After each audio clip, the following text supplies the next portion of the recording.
Bonsoir à vous, fidèles amis de Zédéon. C'est avec un immense plaisir que nous vous retrouvons ce soir. Nous vous souhaitons la bienvenue.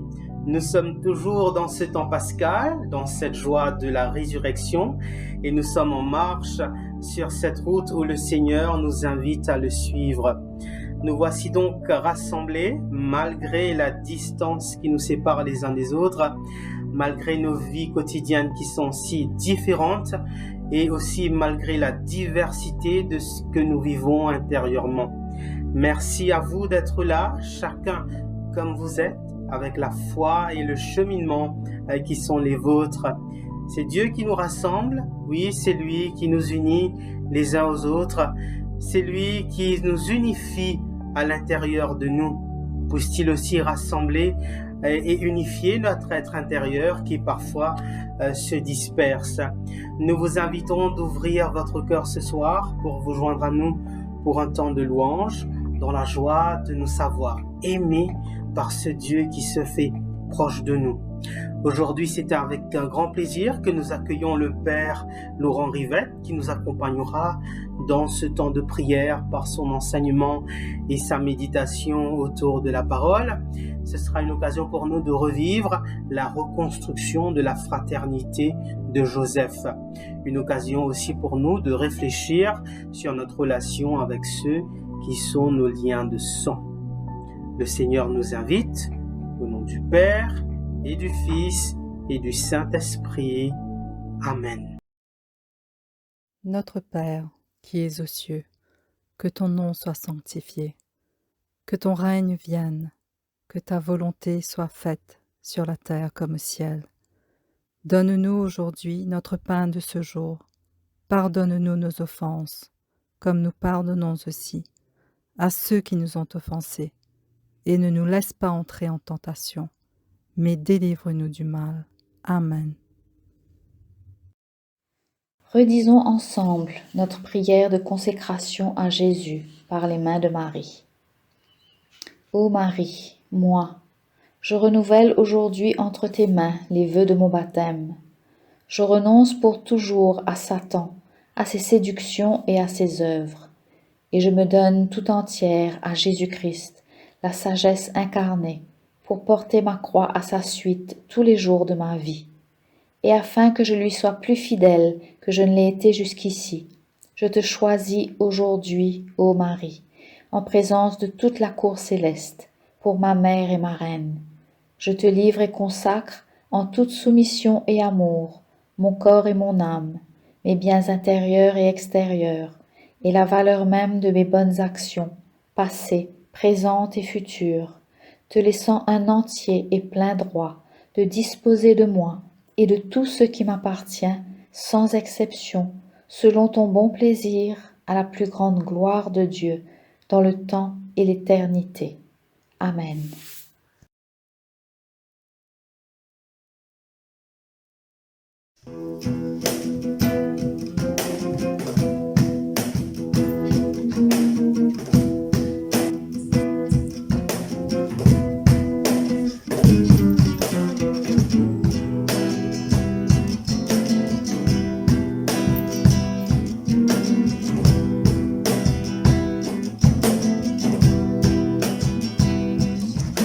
Nous élevons nos mains vers toi, nous élevons nos mains vers toi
moment, je bénirai le Seigneur.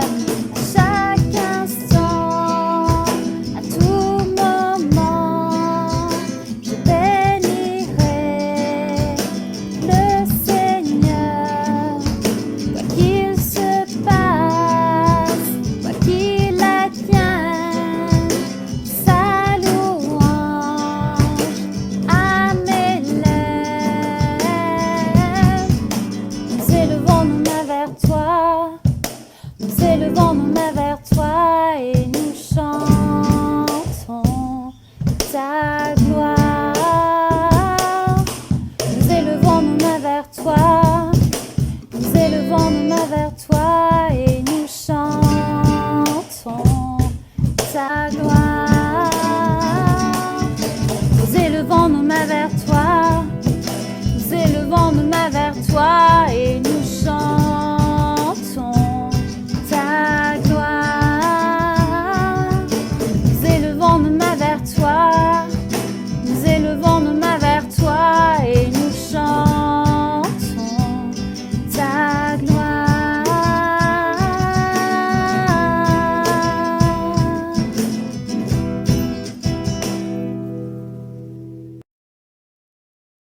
Qu'ici même au bizarre prend combien le temps au pas pour connaître que pour aller comme pour quand ta volonté c'est qui tolère les mots ben tout empêche-moi avancer mon passé c'est qui m'ont fait les battre dans la tête ça même qu'appelle enfer mais dans ta prison pas découvrir tout ce qui donne faire pour nous condamnons oh pas pour finir toi qui me trouves moi ensemble pour battre ça là oh pas pour finir toi qui me trouves moi ensemble pour battre ça là oh pas pour finir toi qui me trouves moi, ensemble pour battre ça là. Ensemble pour battre ça là. Ensemble pour battre ça là. Ensemble pour battre ça là. Oh, connais mon pas parfait, dis mon cause, mon cause, et tes paroles. Causant le qualité, autres connaissent concisé, mais dans ton lisée, un autre si mais capable de commencer. Dans vos regrets, mon fiasco, quand vous tous grandir, ta présence, en silence, plus joli cadeau. Et à tes paroles résonner, pour miraille, fait tomber vers la terre promise, nous continuons. Oh pas pour finir toi qui me trouves moi ensemble pour battre ça là.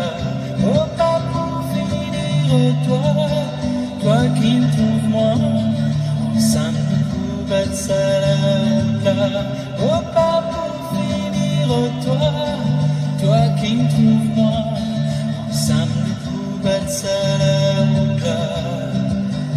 Ensemble battre ça là, ensemble pour battre ça là,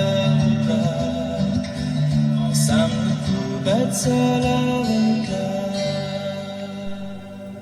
Merci Seigneur, merci de venir nous réconcilier avec toi, nous réconcilier avec nos frères, avec nos sœurs, nous réconcilier avec nous-mêmes par cette louange que tu nous donnes.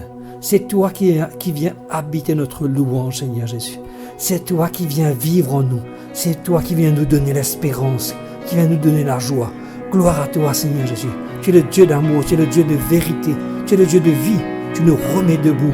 Béni sois-tu. Louange à toi, Seigneur. Amen.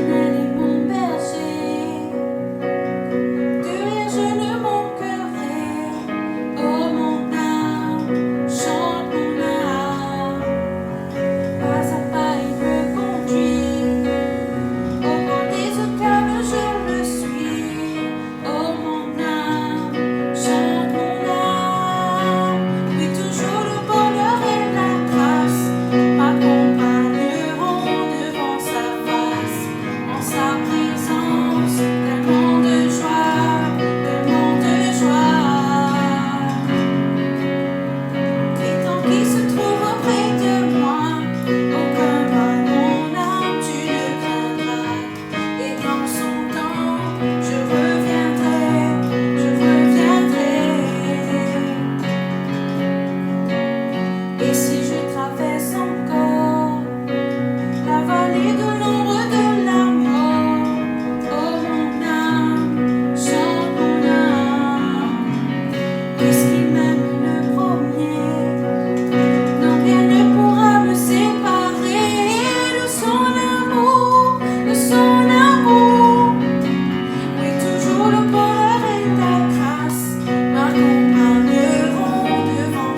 éclairant mon sentier.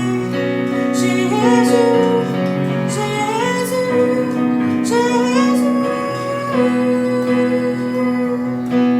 Bientôt il viendra me chercher, et dans sa maison j'habiterai. Oh mon âme, chante mon âme, sans cesse jusqu'à son retour. Mon âme chante son amour tous les jours,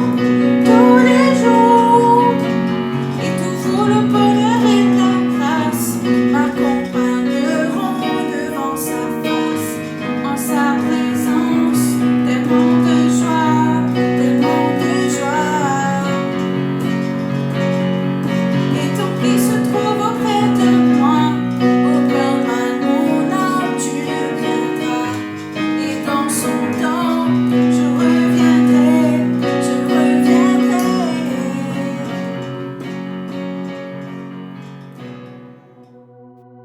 Merci de nous avoir créés à ton image, Seigneur. Merci pour nos frères et sœurs, à travers qui tu nous parles chaque jour. Merci pour toutes ces manifestations de ta miséricorde, de ta bonté, de ton amour. Abba, Papa, merci Jésus, merci Esprit Saint. Gloire et louange à ce Dieu 3 fois saint. Amen. Mains enfants dans les bras sur maman, mo mettre mon confiance dans toi. Mo lesquels est tourné vers toi, mo l'amour est pour toi. Mains enfants dans les bras sur maman, mo mettre mon confiance dans toi. Mo lesquels est tourné vers toi, l'amour est pour toi. Oui Seigneur, la lumière, tantôt avec moi, mon n'a pas peur. Me demande-toi un seul quelque chose, me ressort-toi tous les jours, me la vie. N'a pas quitte-moi, n'a pas abandonne-moi, toi-même bon Dieu qui pour guide-moi. Montrez-moi, Seigneur, toi aussi, mais conduire-moi le bon là.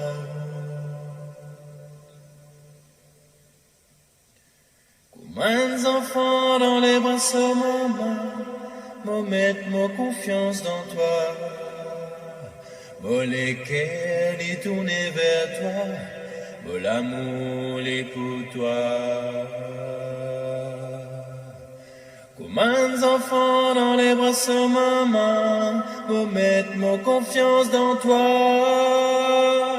Mo lesquels est tourné vers toi, mo l'amour est pour toi.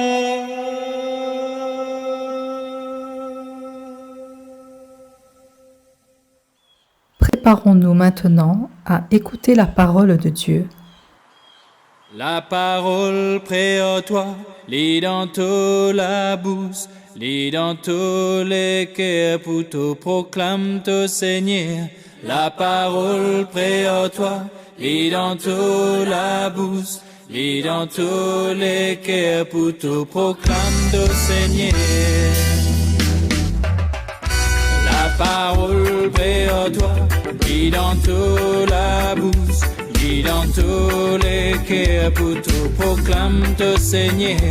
La parole près à toi, lis dans toute la bouche, lis dans tous les cœurs pour te proclame. Sœurs, bonjour à tous, bonsoir. Je suis très heureux d'être avec vous aujourd'hui, ce soir, pour vous amener une petite réflexion sur la réconciliation avec nos frères. Et pour cela, je vous invite à découvrir ou à redécouvrir un très beau passage. Pour moi, c'est un des plus beaux passages de la Bible, de la Genèse. À la fin de la Genèse, il y a sur 13 chapitres cette longue histoire de Joseph et de ses frères que vous connaissez probablement à travers le beau spectacle aussi de Gérard Sullivan il y a quelques années de cela, Joseph Exopate l'arc-en-ciel. Mais je vous invite à un close reading de quelques petits versets du chapitre 45 et aussi la deuxième réconciliation d'un deuxième épisode, quelques chapitres plus tard, au chapitre 50. Mais j'en viens tout d'abord à Jésus ressuscité, puisque nous sommes dans le temps pascal. Et la première chose que Jésus dit à ses frères lorsqu'il apparaît ressuscité, il dit « Shalom, la paix ». Et c'est bien la mission au fait que Jacob avait donnée à Joseph. Rappelez-vous, Joseph avait eu des rêves un peu mégalomanes, semble-t-il. Et les frères, nous dit le texte en hébreu, ne pouvaient plus parler en shalom, en paix, donc à Joseph, parce qu'ils étaient probablement jaloux. Et même Jacob avait quelque part un peu des crispations par rapport à ses rêves, le deuxième rêve de Joseph. Et lorsque Joseph, le jeune Joseph, sera appelé par Jacob à aller rencontrer ses frères qui étaient dans le désert avec le troupeau, Jacob va quelque part lui donner une mission à Joseph, va lui dire « Va t'enquérir, va enquêter sur le shalom de tes frères ». Le shalom, en hébreu, c'est beaucoup plus que la simple paix ou l'absence de guerre, mais c'est vraiment le bien-être, le wellness de tes frères.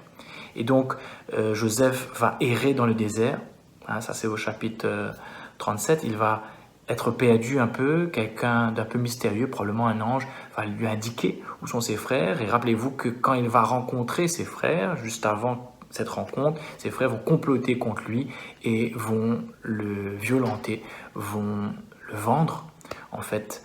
Et il va se retrouver en esclavage en Égypte avec la maison de Potiphar, où il va se révéler comme quelqu'un d'extraordinairement intelligent, un bon gérant. Il va se retrouver ensuite piégé par la femme de Potiphar et va se retrouver en prison où il aura l'occasion d'interpréter le rêve de 2 officiers de Pharaon qui, plus tard, l'un d'entre eux, libéré, va se rappeler qu'il y a eu cet interprète extraordinaire dans la prison, Joseph, lorsqu'il fait face lui-même à la difficulté d'interpréter le rêve de Pharaon. Donc Pharaon va faire venir Joseph auprès de lui, va lui demander d'interpréter, c'est ce que va faire Joseph. Joseph va se retrouver, après quelques années donc de galère, on pourrait le dire, comme le premier ministre. Il sera dans la cuisine de Pharaon.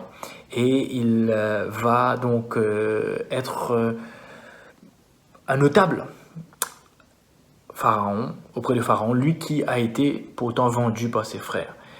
Sécheresse qui touche le pays, comme annoncé par le rêve de Pharaon. Les frères viennent auprès de Joseph, ne le reconnaissent pas, mais Joseph, lui, reconnaît bien sûr ses frères. Ils ne savent pas que Joseph comprend ce qu'ils disent entre eux. Et voilà que nous sommes arrivés, après quelques chapitres, au verset 1 du 45e chapitre que je vais lire maintenant. Joseph ne put se dominer devant tous ceux qui se tenaient près de lui.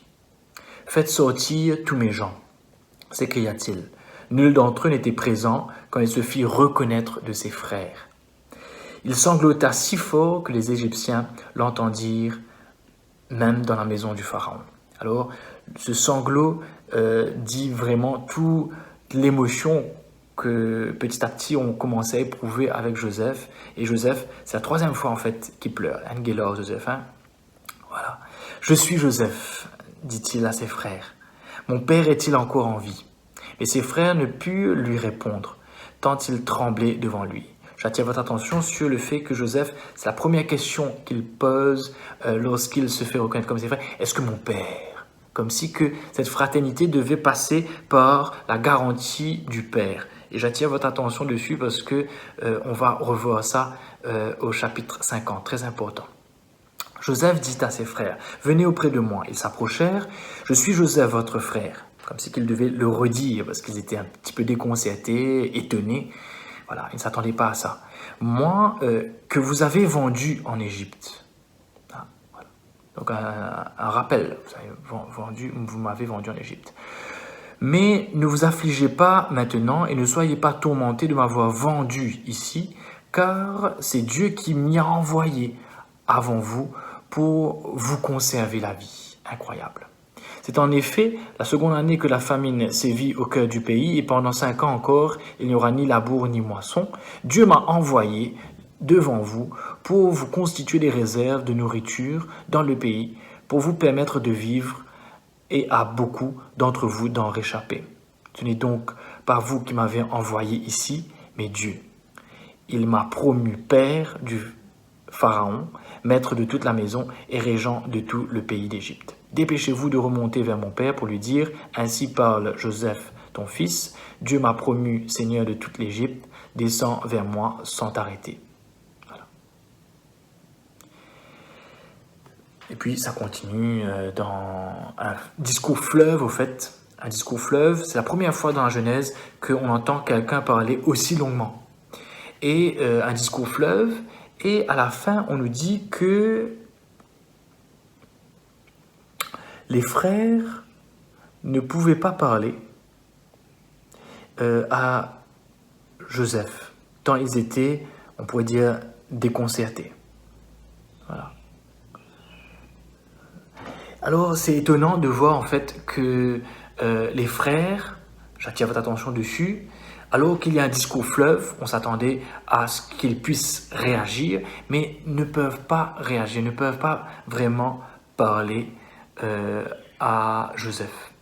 Alors, à nous prendre une situation que nous-mêmes, on a subi une faute violence de quelqu'un, et on va voir cette personne, et on dit, mais tu sais, en fait, comme fait Joseph, c'est pas toi qui m'a blessé, mais cette blessure, au fait que tu m'as faite, c'était Dieu qui a permis que cela se passe pour que, en fait, on puisse pas tant se réconcilier, mais que je puisse aujourd'hui t'aider. Comment réagirait cette personne? Elle serait probablement un peu mal à l'aise, parce qu'on lui impose son propre cheminement spirituel. Alors, c'est ce que va faire Joseph. Il est rempli d'un zèle, il est rempli d'une réconciliation, il a envie de se réconcilier avec ses frères, mais c'est comme si qu'il allait trop vite et qu'il presque impose cette réconciliation à ses frères qui ne peuvent pas leur rendre cette parole. Mais c'est intéressant aussi de voir qu'il y a une stratégie de Joseph, parce qu'il va dire, allez vous retourner vers le Père. Vers le Père Jacob, parce que en fait, ça va vous obliger à être en vérité avec le propre mensonge que vous avez inventé, me faisant passer pour tué par une bête. Alors, première stratégie de Joseph, c'est de permettre que les frères puissent faire vérité envers leur père. En fait, il a constaté déjà ce qui probablement nous permet de dire qu'il va se réconcilier avec ses frères. Il a déjà constaté qu'entre eux, ils avaient un certain remords parce que au chapitre 42, il me semble, les frères disent, vous voyez, tout cela nous arrive parce qu'ils sont piégés par Joseph, parce qu'on n'a pas entendu ses souffrances alors qu'il criait vers nous. Et Joseph entend ça. Ils ne savent pas que Joseph comprend parce que Joseph, il croit qu'ils ne parlent pas leur langue. Et donc, Joseph a mis à l'épreuve ses frères. Mais l'ultime épreuve, ce sera de retourner vers le Père pour qu'il puisse, pour être frère, être véritablement fils du Père. Ils étaient dans une relation faussée avec ce Père. J'attire votre attention aussi sur le fait que Joseph, et c'est peut-être ça aussi le malaise, va essayer d'alléger le mal que les frères lui ont fait. Pourquoi? Parce qu'il dit ce que les frères lui ont fait et ce que Dieu lui a fait. Il dit, vous m'avez vendu et Dieu m'a envoyé. Et une deuxième fois, donc ça c'est au verset 5, au verset 7, il ne dit pas que les frères l'ont vendu. Et il dit, Dieu m'a envoyé.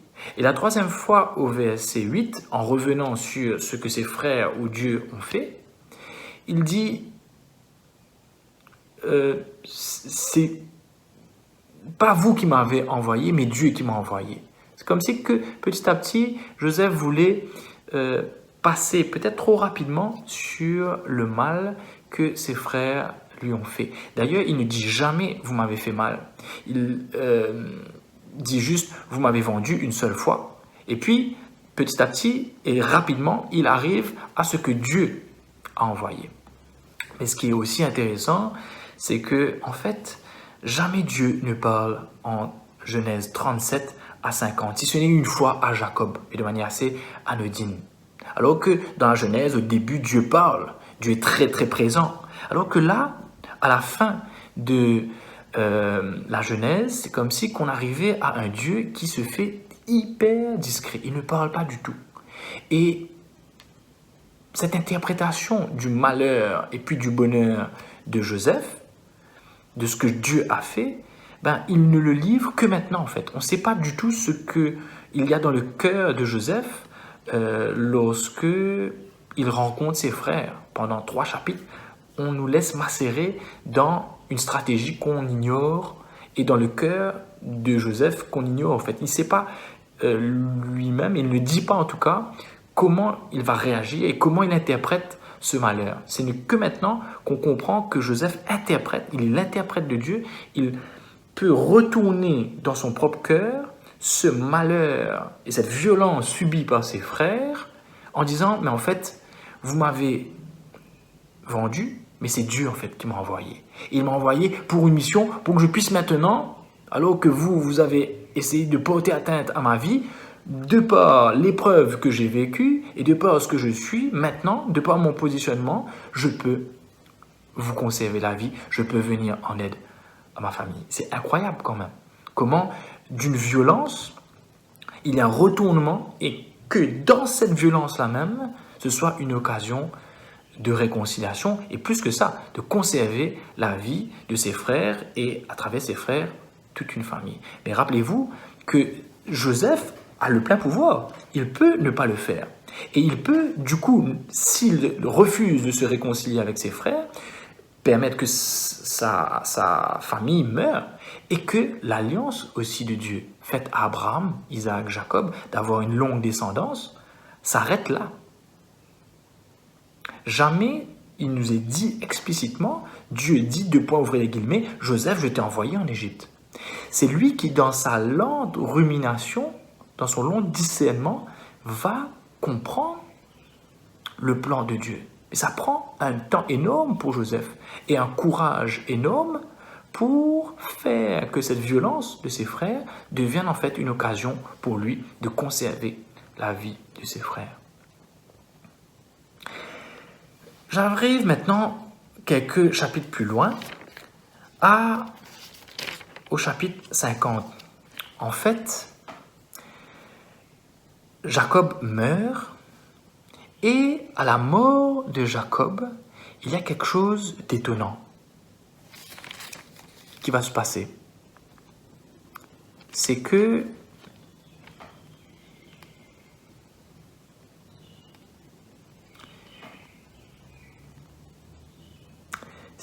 donc, voyant la mort du père, les frères de Joseph vont se dire « Tassé ». En fait, on soupçonne Joseph de s'être réconcilié avec nous parce qu'il aimait son père. D'ailleurs, j'attire votre attention dessus. La première question que Joseph avait demandé à ses frères lorsqu'il s'est fait reconnaître, est-ce que mon père est encore vivant? Comme si que le père était, dans nombreuses familles, c'est comme ça, le père et les parents étaient les garants de l'unité, de la fraternité. Et lorsque meurt le père, les craintes de la fraternité de Joseph, des frères de Joseph, revient. Cette crainte,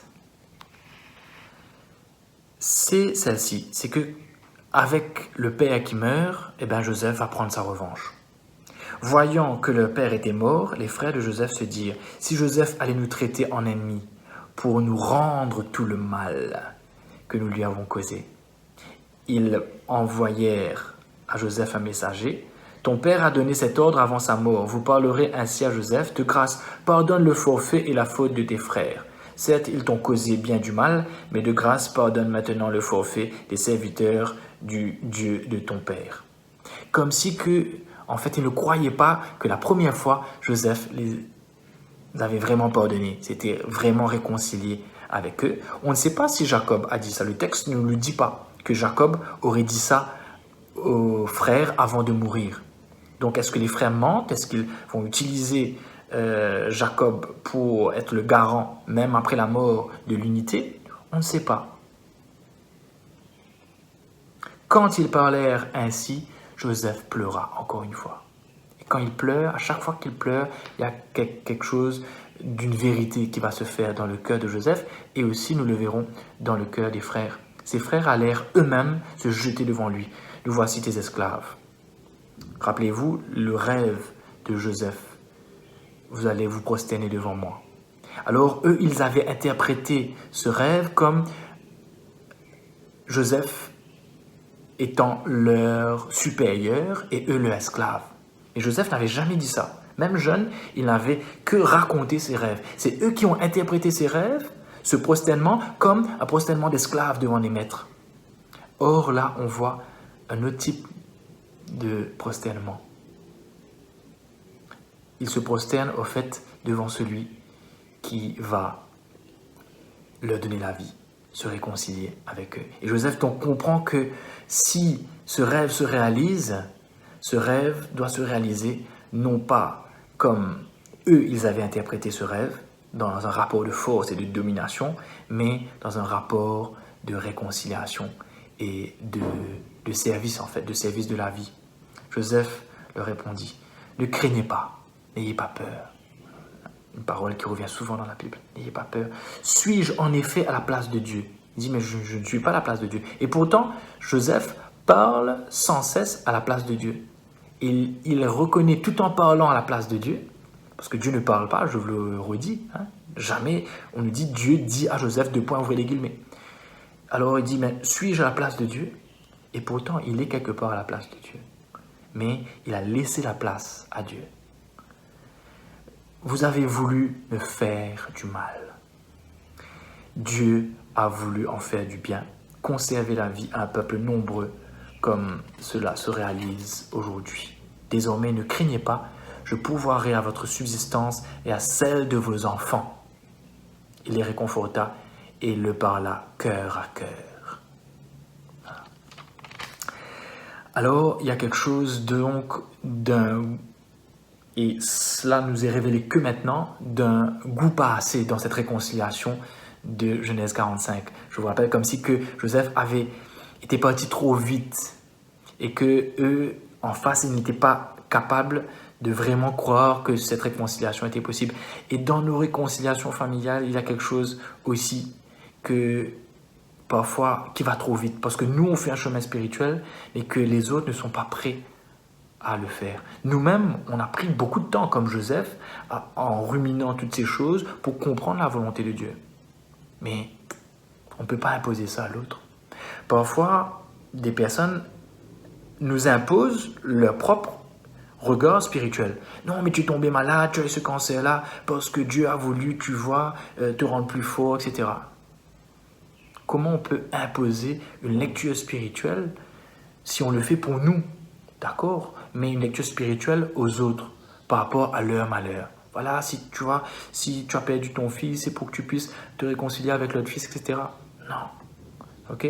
On peut que nous, et c'est que Joseph qui peut, certainement pas ses frères, qui peut dire, ben voilà, Dieu m'a envoyé ici.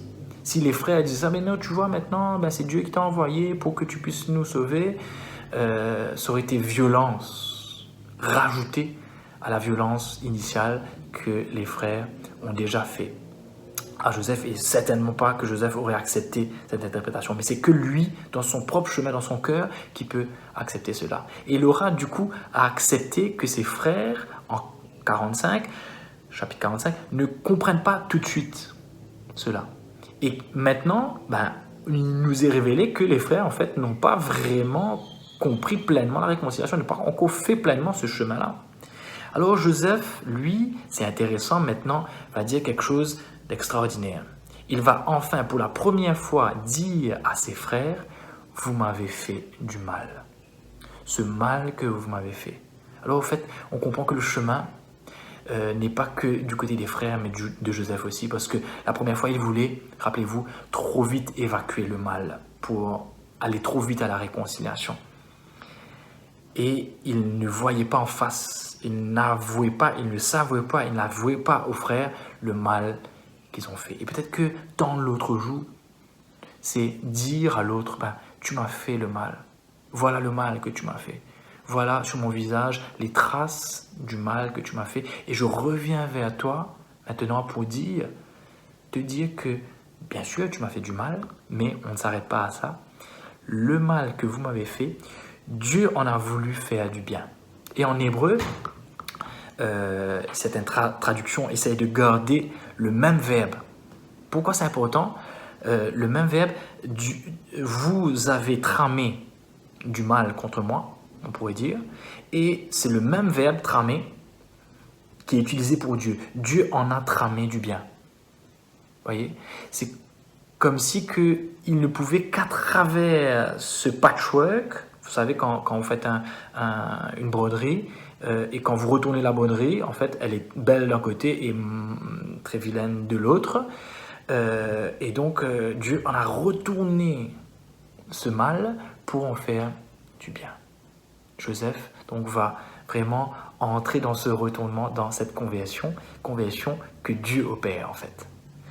Il va, disant qu'il n'est pas à la place de Dieu, s'abandonner. Je crois qu'il n'y a pas de pardon véritable sans avouer tout le mal et reconnaître et assumer le mal que l'autre m'a fait et voir ce mal-là en face et quelque part remettre humblement ce mal devant l'autre. Et tout pardon nécessite forcément abandon, puisque c'est Dieu qui va le faire. Et je joue cette réflexion de Joseph sur le nouveau Joseph, qui est Jésus lui-même. Celui qui dit shalom à ses frères.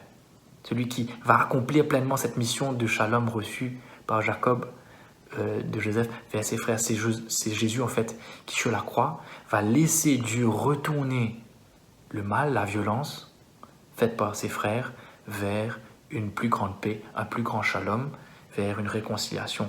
Vous avez tramé violemment le mal contre moi, va dire Jésus à la croix. Père, je m'abandonne à toi. Il n'y a pas de pardon sans abandon au Père. Alors que Jésus lui-même a dit, il faut pardonner, il faut pardonner, pardonner. Sur la croix, qu'est-ce qu'il fait? Il s'abandonne. Pas de pardon sans abandon. Père, toi, pardonne-leur. Et il va participer du coup, sans se mettre à la place de Dieu, il va laisser la place à Dieu et il va en même temps prendre sa place, qui est la réconciliation. Pas de réconciliation sans que Joseph prenne sa place. Le plan de Dieu ne peut pas se réaliser sans ce Joseph qui accepte que ce plan de Dieu, cette réconciliation se traverse à travers ses entrailles, tout comme Jésus aussi. Voilà. C'est pourquoi donc Dieu va empower pleinement, il va nous empower pleinement dans ce plan de réconciliation, dans ce plan de pardon, lorsqu'il nous permet nous aussi de pardonner, de en fait donner son pardon. Alors, est-ce que Dieu qui pardonne ou est-ce que c'est nous qui pardonnons? En fait, on collabore pleinement au plan de pardon de Dieu en s'abandonnant et en faisant que cet abandon nous fasse activement, concrètement, nous aussi, pardonner aux autres. Voilà comment la croix, le mystère vertical et horizontal se rejoignent dans cette figure prophétique, dans cette figure, dans un terme exégétique, on appelle ça une typologie, c'est-à-dire Joseph qui annonce au fait pleinement le shalom que Jésus va nous donner. J'espère que cette belle histoire de Joseph vous a fait... En tout cas, moi, j'ai presque pleuré lorsque à Rome, j'écrivais mon mémoire sur Joseph. Vous a touché en tout cas parce que je crois que c'est nos histoires. Il n'y a pas d'histoire de fraternité sans des histoires de réconciliation aussi où on se demande pardon, où on a été violenté. Peut-être pas aussi violemment que Joseph et ses frères, j'espère pas. Mais nous avons tous à vivre cette histoire de réconciliation et pour nous, comme Joseph, faire un chemin pour comprendre dans les pleurs, dans le sang, que cette histoire de violence, cette histoire de blessure pourrait, avec notre liberté, avec le prix de notre liberté, le sang de Jésus, devenir une histoire de réconciliation. C'est vraiment ce que je vous invite à vivre, chacun d'entre vous. Peut-être que ce temps de confinement est un temps où on peut se remettre en question sur les réconciliations familiales, conjugales et amicales que l'on peut vivre les uns par rapport aux autres. Mais qu'on laisse toujours le temps aux uns et aux autres de vivre ce chemin qui est en fait le chemin et le temps de Dieu. Merci à tous pour votre attention. Désolé d'avoir été un petit peu long, mais c'est un tellement beau texte, il y a tellement de choses à dire dedans que je vous invite à le reprendre. Toute l'histoire, Genèse 37 à 50, mais plus particulièrement Genèse 45 et 50. Amitié à tous, bonne suite. Après ce temps de louange, de joie, de profonde reconnaissance, nous nous mettons en adoration devant notre Seigneur. Ce Seigneur ressuscité qui est vivant, là, devant nous.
Seigneur, je décide maintenant de te remettre mon existence. Je te remets mes souffrances, mes blessures, mes misères, mais aussi mes joies. Je te remets toutes mes relations, celles qui sont difficiles surtout, mais aussi celles qui sont faciles. Seigneur, parce que je sais que toi, tu transformes tout, tu emportes tout et tu illumines tout, toute ma vie, Seigneur.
Seigneur, je m'abandonne entre tes mains. Je te rends grâce pour le don de foi que tu mets en moi. Je crois en toi parce que tu décides de mon avenir. Je crois en toi, Jésus, parce que tu ressaisis mon passé et tu le restaures.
Devant toi, mon Dieu, me voici.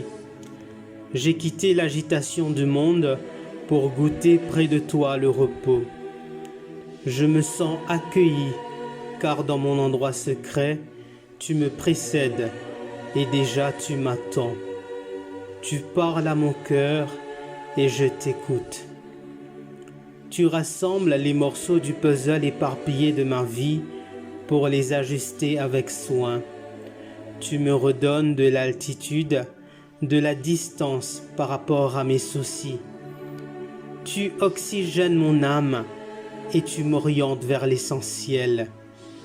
Ta présence, Seigneur, me reconstruit. Et ton silence aimant m'apaise et me régénère. Mon Dieu, mon Père, je te loue, car tu es pardon sur mes erreurs.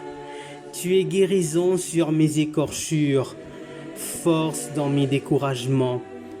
Tu es réponse dans mes doutes et mes questions, patience dans mon effervescence et mes piétinements.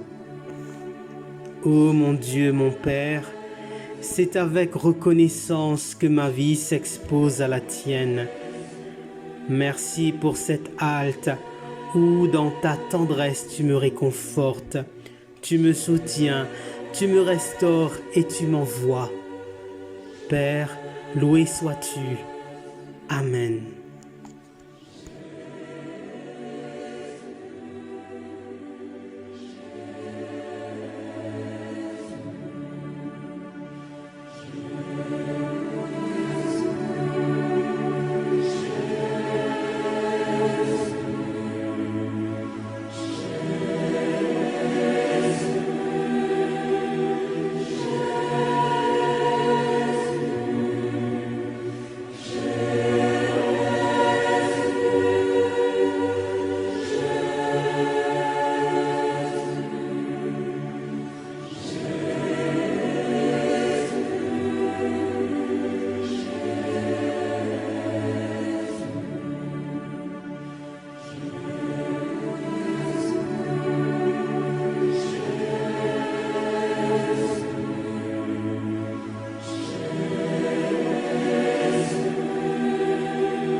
Jésus, apprends-nous à t'aimer. Apprends-nous à t'aimer toujours plus d'un amour inconditionnel, sans rien attendre en retour.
Abba, Abba Papa, Dieu notre Père, tu entends la prière de tes enfants qui te supplient en ce moment et ont besoin de ton aide.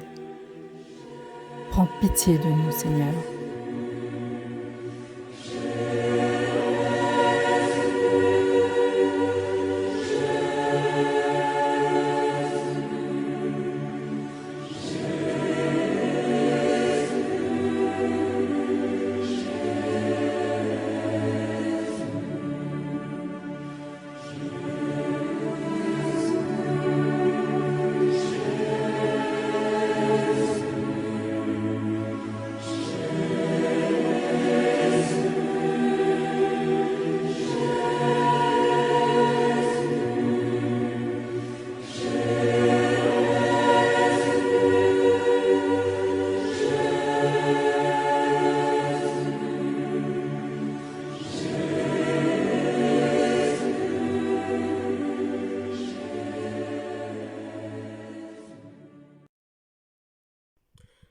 Ceci nous amène à la fin de ce temps de prière.